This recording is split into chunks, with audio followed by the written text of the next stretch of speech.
接下来我们再看大数据分析于工业上面的应用啊。我们在前一章有谈到大数据分析的整体的背景跟它的应用，大部分的例子是在消费者端。那我们现在是看它的工业的应用。那在这个单元里面呢，我们会介绍几个重要的议题哦。当然，从大数据的在工业的应用上，我们会先有一个简单的案例，然后大数据的应用其实跟工业互联网，或者有人叫做工业物联网哦，当然 industrial internet 或 industrial IoT 都可以，其实都包含了我们用各种的 sensor 取得资料，产生大数据的做进一步的加值应用哦，所以我们也会介绍这个工业互联网、物联网。那不管是在工业互联网或物联网，大家都提到一个叫做预测性维修，所以我们在这里面在这一章里面，我们就针对预测性维修做比较细部的叙述啊，让大家稍微了解一下工业互联网或者是说大数据分析在工业上的应用，它所进行的方式跟它所可能带来的价值。那最后我们还是再看一些案例，所以我们开始先介绍一个重要的观念哦，就是大数据在工业上的应用。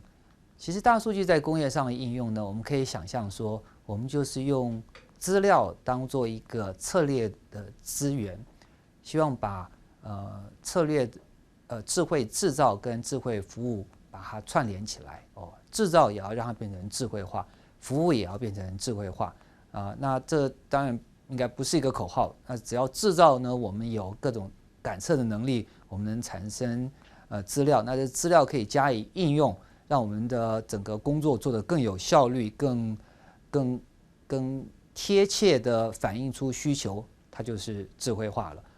所以我们只要从智慧制造来看的话，我们可以看到说，在整个生产上面，我们可以透过我们会有这样的人机协作啊，这个互操作性的这种环境的需求，然后在运筹网络呢，我们希望在工业4.0有一些自主化的系统跟物联网的环境，在这些环境的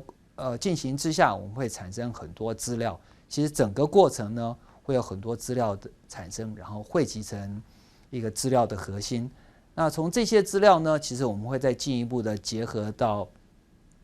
智慧服务的功能哦，包括商业方面的服务跟工业方面的服务，然后到客户端，不管是消费者或者是公司行号。那我们原来的整个生产的资料呢，我们也会透过这个整个流程，在随着流程再传递到客户身上，然后又包含了价值链里面的其他的资讯跟公开资料，然后客户端的资料呢也会回传到整合到这个资料核心里面，然后资料核心里的资料呢再进一步反馈到整个智慧制造，让整个生产跟运筹的网络能进行得更有效率。那整体来看呢，不管在资讯流或者是材料流上哦，在资讯流从两端，它其实都不断的要回馈，在材料流从上游往下游，再从下游再逆流再回到上游，整个物流的状况也可以透过这个资讯流跟物流整合在一起，让它变得更有效率。所以整体来讲，这个资料就是整个智慧制造跟智慧服务它的核心。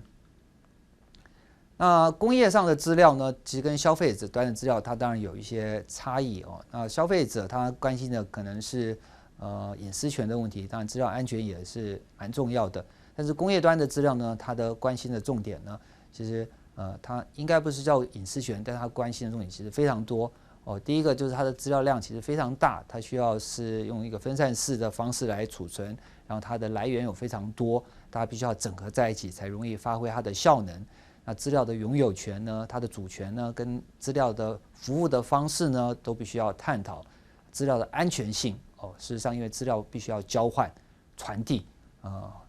使用，那这些安全性呢，其实反而是工业资料的核心议题哦。如果是资料在传递过程会被骇入，然后改变资料的内容，那整个环境就没办法形成。那资料的治理的问题资料的生态系统各个来源的资料，各个资料的使用资料的格式、资料平台服务等等，我们必须要有一个完整的生态系统，它才能很平顺的进行。那资料它的扩展性、它的开放性跟资料的使用者的可信赖性等等，都是这个工业资料它在被应用的时候必须要考量、必须要仔细的管理的议题。那假如我们再把消费者物联跟工业物联来比较当然都是从物联网的角度，都是在终端放着感测器感测环境的资料，再透过无线网络的方式把这些资料收集。其实，在消费端呢，因为原来呢大部分的活动呢本来都是离线的所以消费物联这样发展事实上是具有革命性的，它创造了非常多的新的机会不管是在零售不管在健康照护或者是医疗方面不管是在交通方面等等这些事实上都是很多新的机会。但是这些的发展呢其实都相当孤立的发展。但是假如我们看工业物联网，也就是产生大量资料的应用这个资料的物联环境，其实这并不是一个新的发展。假如我们看半导体业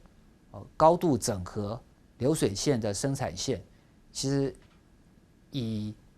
特别是比如说半导体业，他们其实已经一直做得非常好了他们有非常多的 sensor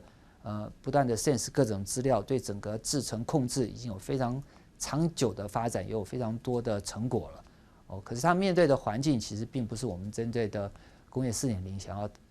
主要要发展的更全面的环境但是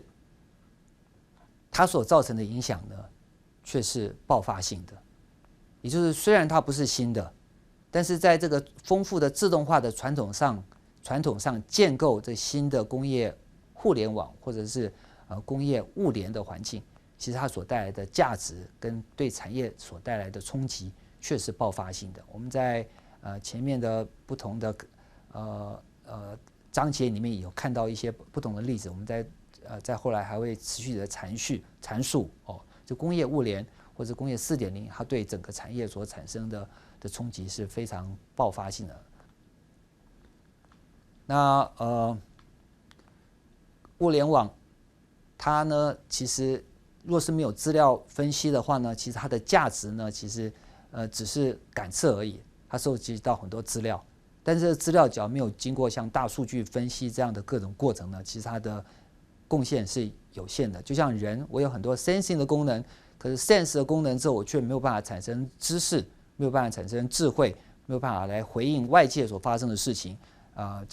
也就是只进不出的话，其实它并不能真正产生更高的价值工业的环境里面，透过物联网收集各种资料，透过资料分析，我们可以产生很多的价值那资料分析也就是大数据分析，事实上物联网产生价值非常重要的单元。那譬如说在这个供应链上只要我们把供应链上装入非常多的 sensor， 让整个供应链变成透通化，它的整个实体的过程都可以透通，都可以不断的收集资料，资料可以不断的分析，协助我们对供应链所有的过程做更细化的决策跟改善，其实它就可以产生很大的贡献比如说在制造，也就是我们工业 4.0 里面似乎比较 focus 的议题制造里面更是制造环境里面单一的工厂跟工厂之间运筹整体的人机的协作，机器跟机器的协作等等，这些透过物联网结合资料分析或结合大数据分析，我们可以让整个系统变得更智慧化那从需求链从客户端的需求来讲，我们也可以不断的 sense 客户的需求，所以 sense 客户的需求变得更智能化，整个供应的程序包含中间的制造的程序变得更智慧化，那就是物联网再结合大数据分析它所产生的智慧制造或智慧环境的发展。所以我们这边谈到的是物联网大数据在工业上的发展跟它的所造成的冲击这边特别谈到的就是大数据呢，其实它协助了物联网从一个单纯感测跟资料收集的功能，变成一个可以分析、可以产生智慧的工具。所以物联网跟大数据分析事实上是不可分离的。那工业4.0里面没有大数据分析，它的智慧也不容易形成，那它的功效也会非常受限。